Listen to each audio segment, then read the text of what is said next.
Bienvenidos a nuestra mesa de disección. Cojan guantes y escalpelo y prepárense para abrir la ficción de hoy en canal. Esto es Ficciópatas.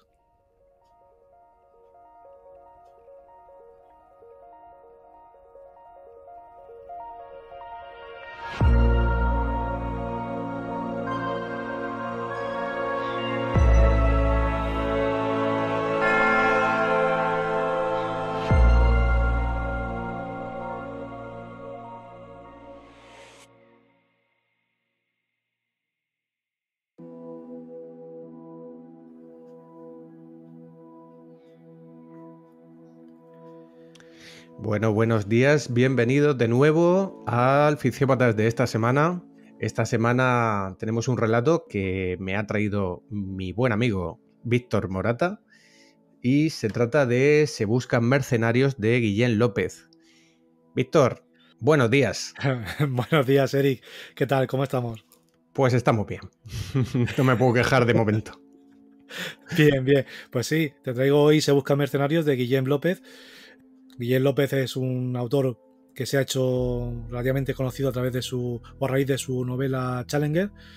Luego, ha publicado muchos más, ha publicado Arañas de Marte, Lago Negro de tus Ojos, ya que participaron en antologías como Somos lo que comemos, una antología de zombies, o Tuercas y tornillos del género steampunk. Pero antes de dedicarse a todo eso y a explorar géneros bizarros y fantasear con otras movidas, ¿no? Estaba muy metido en el tema de la fantasía épica medieval, con cosas muy del rollo del Señor de los Anillos. Oye, muy ecléctico por lo que veo. Yo es que a Guillén López, la verdad, no lo había leído. Esto es lo primero que leo suyo y veo que ha tocado un poco dentro de los géneros, aunque están un poco relacionados entre sí, ha tocado diferentes palos. Sí, sí. Además, a mí lo que me gusta de Guillén López, más que las historias en sí que cuenta, que son muy buenas historias, es el modo que tiene de narrar. Aquí quizá en este relato quizá no sea el más representativo de él, pero lo he traído porque me apetecía meter un poco de humor, una vis cómica aquí como paréntesis para refrescar un poco después de tanto terror, tanto dramatismo, tanto... Me apetecía un poco traer algo más fresco y más divertido. Pues me parece perfecto, la verdad. Nos hace falta un poco de humor, o sea que genial. Y la verdad es que sí, el relato en sí es bastante divertido. Cosa que yo no esperaba dentro del género, de este género en concreto, que es la fantasía épica, que es de lo que va este relato. Sí, yo creo que aquí Guillén López juega muy bien sus cartas y usa muy bien los personajes de los que dispone. De hecho, hay que tener en cuenta que esto, el relato pertenece a un libro que se llama Crónicas de la Marca del Este, concretamente al volumen 2, que esto lo sacó editorial Holo Cubierta para un poco poner historias a su juego de rol que tenía o que tiene, que es el de Aventuras de la Marca del Este. Entonces hizo una convocatoria pues en la cual se instaba a los autores que quisieran participar a crear historias con los escenarios y personajes de ese juego de rol. Yo participé con un relato, pero vamos a ir a autores como Elena Montagut, Javier Pellicer, José Luis Cantos, Luis Aferro, Tony Jiménez, vamos, muchísimos. Tenía esas limitaciones, ¿no? Tenías que usar los personajes que tú quisieras y los escenarios que tú quisieras y un poco conformar una historia en torno a ello. Por eso a veces quizá en la historia de Guillén López puedan notarse algunas costuras, ¿no? Pero aún así yo creo que el momento de diversión está asegurado. Si te parece, después hablamos de los personajes, porque esto es algo que es cierto que hemos hablado previamente a esta charla, porque a mí me había llamado la atención en un sentido y que luego he entendido mejor, porque yo no conocía el trasfondo este de que tenía que estar basado en un juego de rol. He de decir que la verdad yo no he jugado mucho a rol, yo he jugado un par de veces en mi vida. Me parece interesante el planteamiento del rol en sí mismo, pero no he tenido mucha ocasión de hacerlo. Y he entendido, después de hablar contigo un poco antes de este podcast, por qué los personajes actúan como actúan y son como son. Pero eso, si te parece, lo hablamos después. ¿Qué tal si comentas un poco el argumento y para que la gente lo conozca? Sí, sí, por supuesto. Mira, la historia en realidad es bastante sencilla, no vamos a engañar. Quizá lo que más prima es, como digo, el aspecto de humor y un poco ese humor fantástico dentro de lo tenebroso que se usó mucho en los años 80 en muchas películas y muchos relatos. Pero bueno, la historia en sí va de un mercenario, un ladrón, que acompañado de su esbirro, pues pretende dar un último golpe, ¿no? Ya se siente mayor, ya se siente pues que le queda poco tiempo para aprovechar sus dones en el juego este del latricinio, ¿no? Ujú. Y bueno, y decide pues convocar a cuanto más mercenarios pueda mejor para esa última misión. No sé si es importante decir que el protagonista de la historia, este ladrón que tú dices que ya ha llegado a cierta edad, es un bárbaro. No sé si eso es de alguna manera relevante en la historia.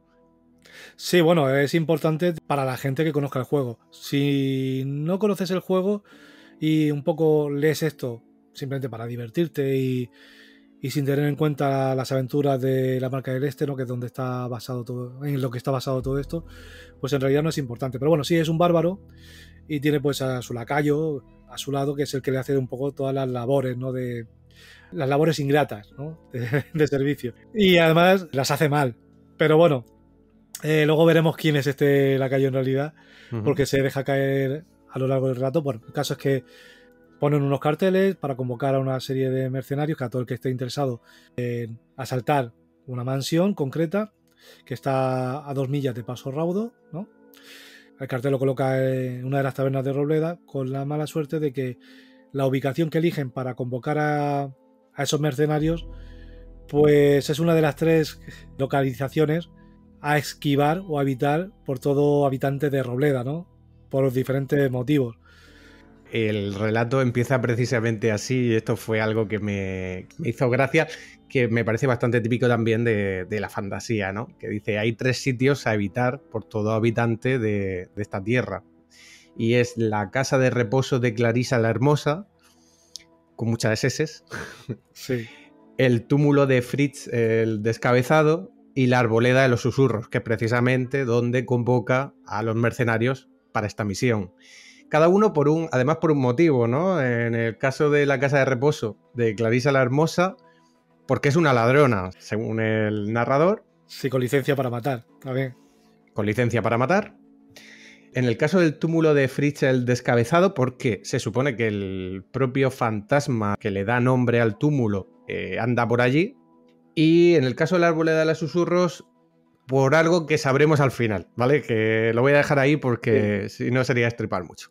Bueno, pues Bjorn, que sé cómo se llama este bárbaro, Bjorn el mazo, ¿no?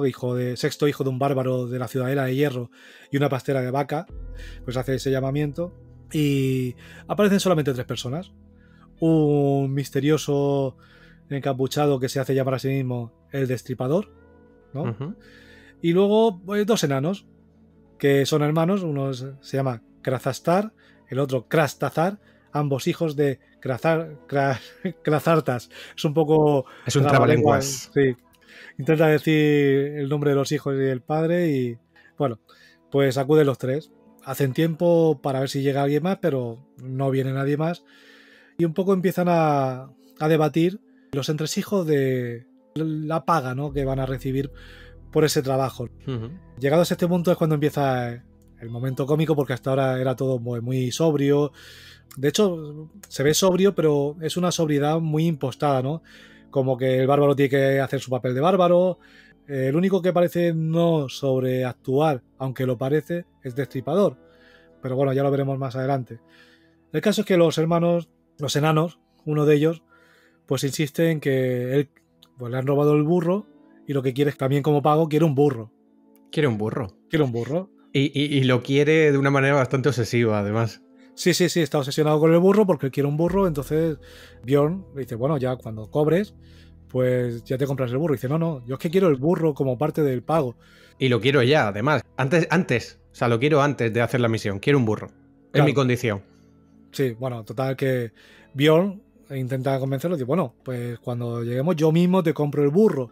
Y más o menos intenta convencerlo, se queda más o menos apaciguado, pero claro, cuando consigue saciar lo que es los apetitos del enano, saciar su pues ese deseo de conseguir el burro, pues Destripador, que está allí, parecía hasta el momento bastante mueble, pues dice, no, pues es que yo también quiero un burro.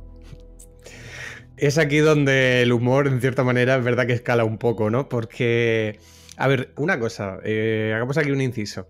En el ámbito del humor, una de las claves en realidad es que un personaje sea obcecado. O sea, la obcecación es cómica siempre.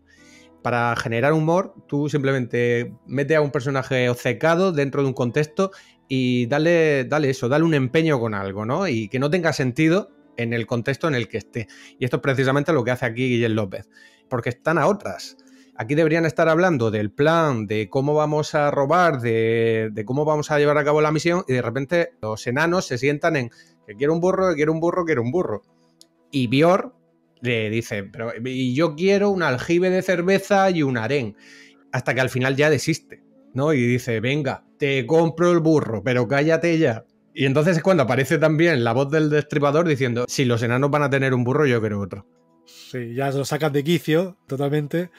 Y bueno, claro, el hecho de que uno tenga un burro, el otro tenga otro burro, pues supone recalcular las partes. Y ahí viene ahí otro momento cómico en el cual, bueno, pues entonces, si ellos se llevan tantas partes, ¿yo por qué me tengo que llevar tantas partes? Y, bueno, en fin, ese momento es bastante divertido. Yo creo que es lo más divertido del relato y creo que solamente por esa escena del burro merece muchísimo la pena leerlo porque te ríes. Sobre todo cuando lo lees por primera vez.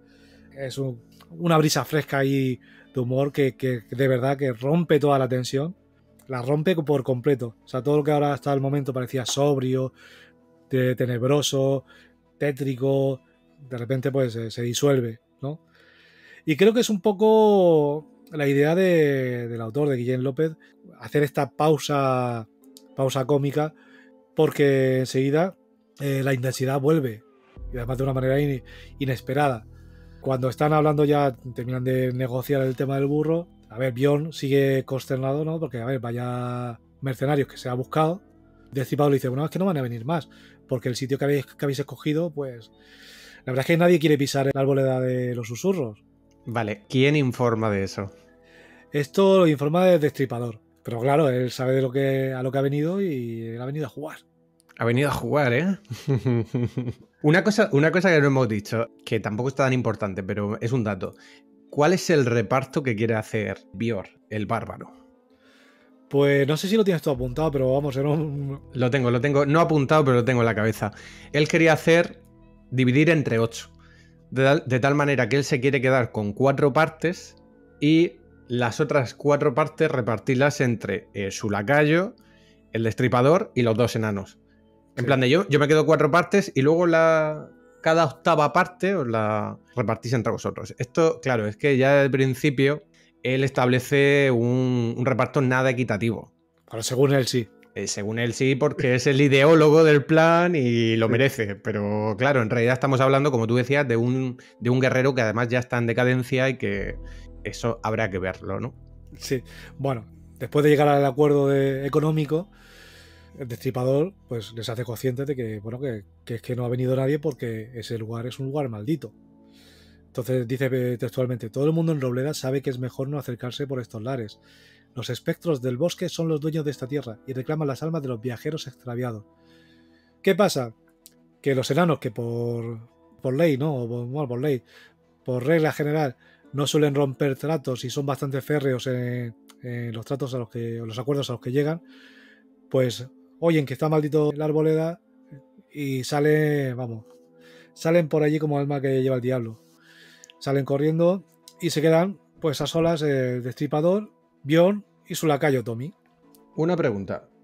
Yo que no soy muy ducho en las cuestiones de la fantasía, ¿es posible que es que los enanos per se tiendan a ser como una especie de criaturas bastante supersticiosas y por eso lo de que, o sea, que tenga sentido el que ellos decían romper el pacto y salir de allí corriendo? En general yo creo que va bastante con su naturaleza, ¿no? El tema de la superstición, un poco el tema también de no cobardía, porque no son cobardes, pero sí ese miedo encubierto que encubren muchas veces con un arrojo pues inusual, ¿no? Pero en este caso, aquí la cobardía y la superstición, sobre todo la superstición les puede y salen corriendo de allí, vamos, no se lo piensan. Ya les da igual el burro, les da igual todo. Claro, es que yo los tengo como por seres que son como muy de tierra, muy de cosas físicas. Ellos entienden de pues eso, de la metalurgia o de, ¿sabes? De cosas que son muy físicas. No me metas magia, no me metas maldiciones, no me metas este tipo de cosas, porque entonces está ocurriendo aquí. Claro, no en vano son muy dados a vivir dentro de montañas, de cuevas, precisamente por la seguridad que eso les profesa, y a trabajar armas que, bueno, siempre es conocido que las armas de los enanos siempre son las más efectivas, las más resistentes. Entonces tienen sus cosas. Entonces, Cuenta con mi hacha. Sí, hay tópicos ahí que aquí pues no son menos en esta historia, ni tampoco en las aventuras de la marca del este. Bueno, estando Destripador y Bjorn, bueno, y el lacayo solos en la arboleda, a Destripador se le pone la cara esta de ladino, de como que, bueno, se frota un poco las manos mentalmente, diciendo, bueno, ya estamos solos, esto parece que es un poco lo que él quería, y ahora pues voy a dar rienda suelta a mi sadismo. A lo que Bjorn, pues, evidentemente es consciente de que su físico pues ya no es el mejor. No es el que era. No, está en horas bajas. Y su lacayo, que no tiene nada que ver con él, que es escuchimizado, es delgado, pues no tiene nada que hacer seguramente contra Destripador. Y Destripador le dice, no, si no es por el dinero. Porque en un momento determinado dice, bueno, si mi bolsa tampoco hay tanto y yo te lo doy. Sí, es verdad que Bjorn le avisa y le dice, Destripador, no te va a merecer la pena porque no llevo tanto dinero encima. Y Destripador le dice, escucha, esto es por placer. Quiero meterte un tajo pero por gusto. Y claro, que le sale la vena psycho ahí de repente. Sí, y aquí ya se podría decir que Bjorn y el lacayo estaban sentenciados, porque Destripador se le ve un tipo ágil, sanguinario, sin escrúpulos, sin concesiones. Saca su daga y se lanza raudo a desgollar a sus víctimas, ¿no? Y aquí es donde se tuerce un poco, hay un Deus Ex Machina o bueno, más que... Hay un giro forzado, diría yo. Hay un giro un pelín forzado. O un giro bastante conveniente. Sí. Y es que justo cuando se lanza a por Bjorn, cuando Destripador se lanza ahí para darles el último tajo, un brazo de negrura, textualmente un brazo de negrura quizá formado por 1000 raíces y ramas y espinas, apareció de la nada y se llevó a Destripador. Se acabó Destripador, se acabó el peligro, pero claro, el horror entonces embarga a los protagonistas, que salen huyendo, trastabillando, cayendo, arañándose. Bjorn cae con un golpe seco, se rompe la nariz y empieza a sangrar.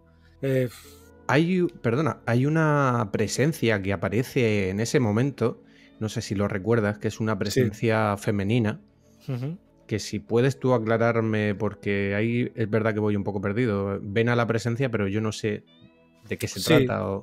Yo creo que esta presencia tiene mucho que ver con el juego de rol. Yo no la conozco mucho porque tampoco he sido jugador de este juego y tampoco he sido muy jugador de rol, pero creo que tiene mucho que ver con la presencia, o sea, en el juego, en el propio juego, dentro de este bosque, que es un ente bastante singular y común. No dice el nombre de esta mujer, pero sí que dice que tiene un aspecto fantasmagórico, que era tan terrible como hermosa, y que se acercó a Bjorn y le besó en la frente. Y me gustó mucho lo que dice Guillén López, el narrador en este caso, cuando esta especie de hada, porque parece un hada, de algún tipo de criatura a mitad de camino entre la luz y la oscuridad, ¿no? Dice, él sintió el contacto de sus labios, agradable y doloroso a un tiempo, como al sumergirse en un manantial de agua montañosa, helado pero puro, punzante y catártico. Es una buena descripción. Sí, y quizá este es el punto también de inflexión de estos ladrones, ¿no? Del bárbaro y su lacayo, que escarmentados dicen, bueno, aquí se acabó la vida de criminal, nos vamos a pirar, vamos a irnos, hemos salido de esta y ya pues no vamos a meternos en ninguna otra, vamos a descansar, vamos a retirarnos y a disfrutar de lo que nos quede de vida. Y es entonces ya para rematar que dice, bueno, ¿dónde nos vamos a ir a descansar? Pues vamos a ir a la mansión de Clarisa la Hermosa, que allí tendremos lo que merecemos. Y seguramente sí, tendrán lo que merecen porque sería justicia poética. Porque es uno de los, como recordamos que es uno de los 3 lugares a habitar en Robleda. Exacto. Bueno, al final pasa otra cosa que ahora comentamos, pero sí, parece que estos personajes, Tommy y Björn, no saben muy bien dónde se meten. Parece que dentro del mundo que habitan, no, la comicidad está en que precisamente parece que van de sitio maldito en sitio maldito. O que salen de Guatemala para meterse en Guatepeor. Eso por un lado, ¿no? Que me parece una forma cómica de cerrar bastante interesante. Sí. Luego se descubre algo sobre la naturaleza de Tommy. Sí, sí, no lo he dicho, lo pensaba decir, y es que Tommy en realidad es hijo de Bjorn, del bárbaro. Que esto tiene también su parte cómica porque todo el rato lo está... O sea, a ver, no es que lo maltrate, ¿no? Pero lo trata un poco como... En un momento dado le dice como, así conocí a tu madre. Y parece que en realidad lo está insultando. Le está Sí, lanzando una afrenta a su lacayo, ¿no? Pero en realidad es que es real, es que así conoció a su madre, ¿no? En un momento dado. sí. De hecho, yo creo que insinúa abiertamente que su madre pues era abierta a todo tipo de hombres y que se dedicaba pues a la prostitución, vamos. Yo por ahí no lo pillé. Ah, bueno, claro, es que claro, el comentario sí que lo hace en cierta forma como un poco peyorativo por ahí, ¿no? Sí, cierto, es verdad. Es un poco como si la madre hubiera dicho, no, no, mira, Bjorn, he tenido un hijo tuyo, toma, hazte cargo de él, Enca- dale un futuro, Encárgate tú. efectivamente. ¿No? Que Claro. No, pero que bueno, que eso, ya te digo, añade como esa parte de comicidad, de estar todo el rato degradando a su lacayo y enterarnos al final que es su hijo, ¿no? Que también nos enteramos gracias al narrador, porque esto es algo que dice el narrador, no lo dice en ningún momento Björn, sí, no lo llama hijo ni nada por el no, no, estilo. no. Además, hay un contraste importante entre ambos, ¿no? No se parecen. No se diría que son padre e hijo, porque de hecho Bjorn era un tipo alto y corpulento, bien conservado para su edad, que no era mucha, y su lacayo, ¿no? Era un muchacho joven, delgado, más bien poca cosa, de atuendo deshilachado y cabellera dorada que se derramaba sobre los ojos. Entonces, no sé, ahí hay un contraste intencionado, me imagino, Claro. para destacar pues eso, que no se parecen en nada. Ujú. Sí. Es verdad que son también como una pareja de héroes en la que contrastan, que esto se ha dado mucho, ¿no? Y tiene como su parte cómica también per se, que esto es como Don Quijote y Sancho Panza, ¿no? O puede ser como muchos dúos de protagonistas cómicos que contrastan precisamente pues para conseguir eso, que nos haga gracia, ¿no? En algún Sí, sentido.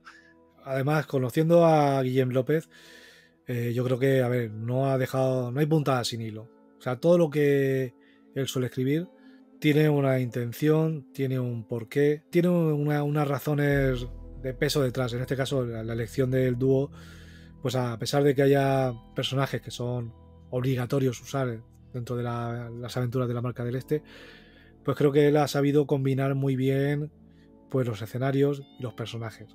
En ese Ujú. sentido, a pesar de que, como hemos dicho, que es una historia sencilla, creo que ha sabido combinar muy bien los elementos de los que disponía para crear una historia atractiva, vamos, y divertida. Ya te digo, Y yo no luego, me lo esperaba porque yo lo que he podido leer de fantasía épica pues no se parece a esto en el sentido de que no es tan cómico el planteamiento, ¿no?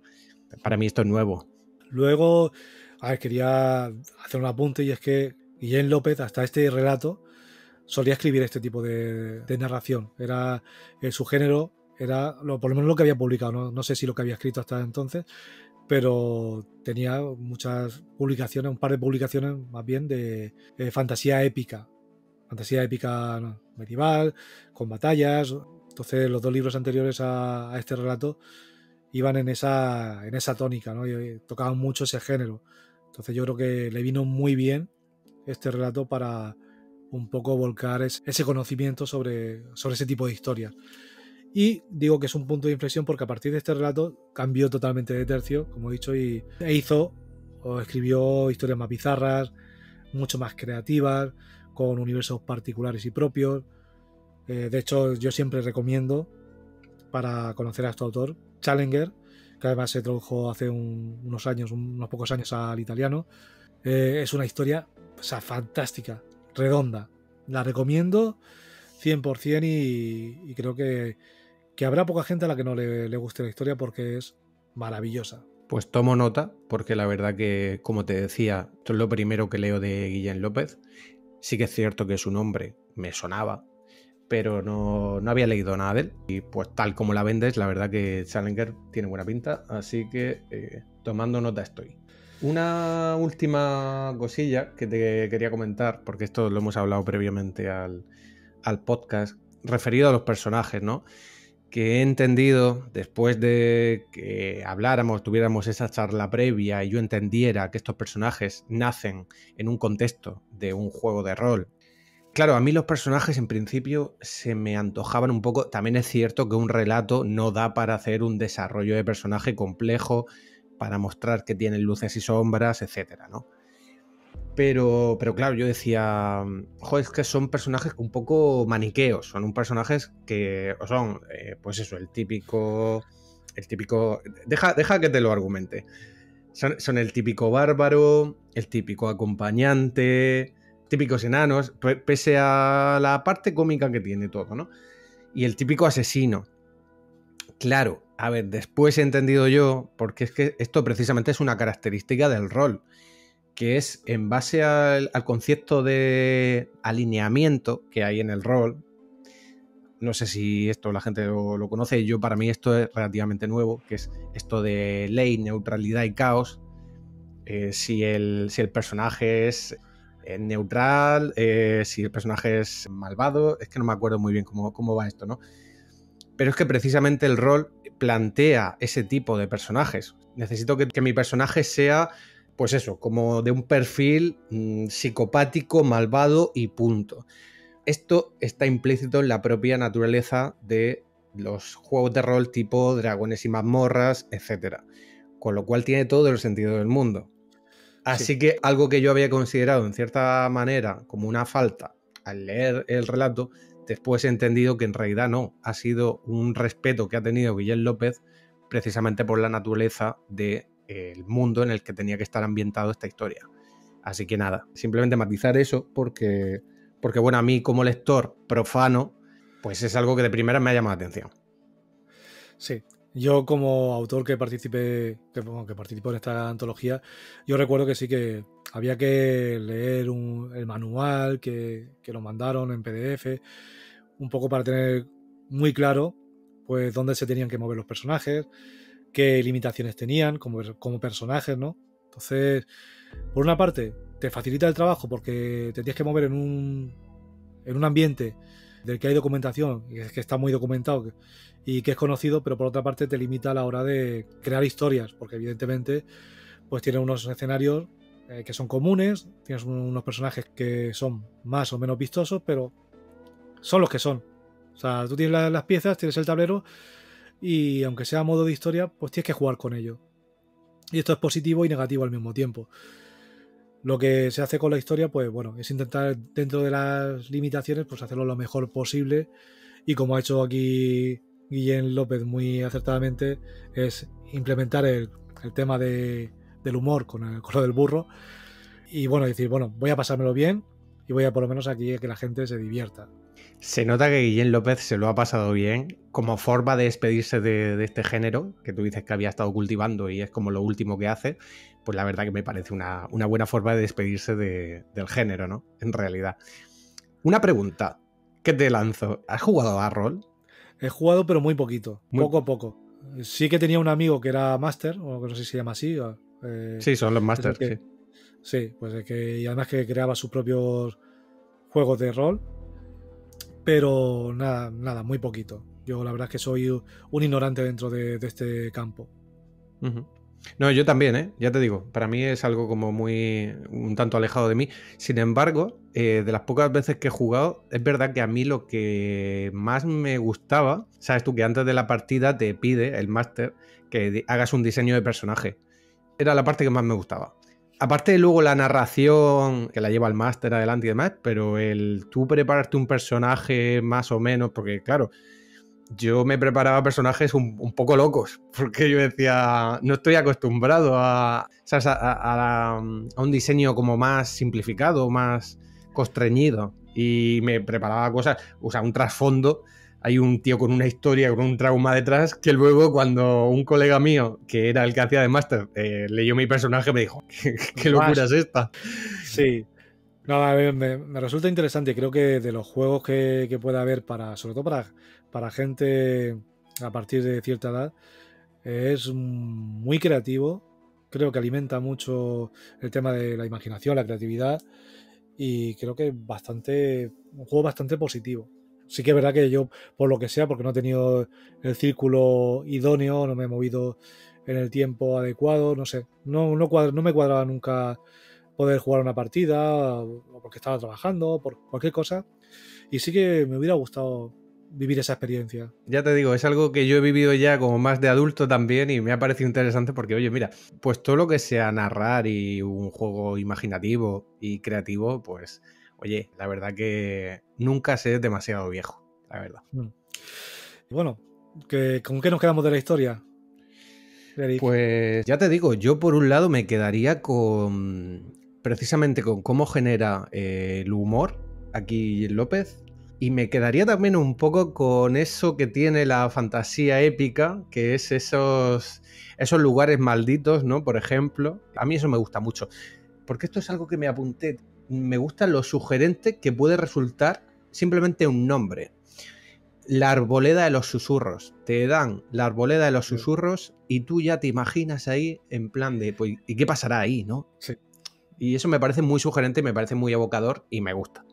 Sí, es un disparador creativo bastante interesante. Yo lo uso mucho, de hecho, el tema de los nombres así con misterio, porque precisamente por eso, porque da pie al lector a que genere sus propias ideas en torno a ese nombre. Pero sí, me quedaría con eso, como tú has dicho, y también con lo de la vid cómica. Y luego, bueno, ¿a quién se la recomendaríamos? Yo, particularmente, y me adelanto a lo que vayas a decir tú, yo creo que a todo aquel que le guste la aventura y las historias de fantasía épica, creo que lo van a disfrutar. Y además, para todos aquellos que quieran conocer la etapa inicial de este autor de ficción, porque es muy interesante ver cómo ha evolucionado, apreciar sus orígenes, ¿no? De dónde viene. Y bueno, y en este libro verán los orígenes de muchos otros, porque aquí, como digo, también está Javier Pellicer, que escribía también fantasía épica, y ahora precisamente escribe algo muy parecido, entre comillas, ¿no? Muy entre comillas, que es narrativa histórica. Entonces... Pues sí. A mí se me ocurren un par de colegas o más que a los que se lo recomendaría. Sobre todo gente que a día de hoy juega a rol y una vez que he entendido el juego que había detrás de esta historia, creo que les gustaría, la verdad. Pues es posible, es posible. Bueno, pues Víctor, si te parece, cierra también el programa como sueles hacer y nos vemos la semana que viene. Sí, voy a cerrar, no sin antes dar las gracias a todos los que nos seguís escuchando semana tras semana, domingo tras domingo, a todos aquellos que nos dejáis vuestro feedback y bueno, a los que os incorporáis ahora, pues bueno, esperamos que este sea el principio de una larga amistad y que nos escuchéis mucho, lo disfrutéis, que también nos deis vuestro feedback. Estamos en todas las plataformas, incluso en YouTube, aunque no se nos vea la cara. Poco más que decir, que si os ha gustado darle al like, dejarnos comentarios, hacer que la gente nos conozca compartiendo este podcast. Y ya está, Eric, con esto y un bizcocho, ¿no? No olvidéis recoger al salir y borrar las huellas.